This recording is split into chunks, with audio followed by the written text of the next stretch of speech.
This is Berry and she's my 3-year-old border collie, and I feed her Prime. So she's a 14-kilo dog, so she gets 2 scoops of this in her food once a day in the morning, spread on her K9 calm mat. Ooh. So I usually mix it with yogurt as well, just to make it go a bit further.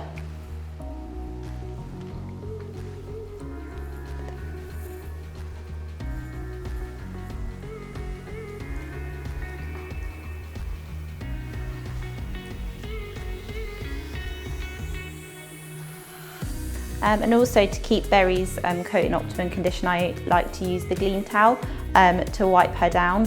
You can either use it damp or really moist, and you can heat it and also cool it. And this is the Gleam towel, and they come in lots of pretty colours. And then you just wipe them down like this.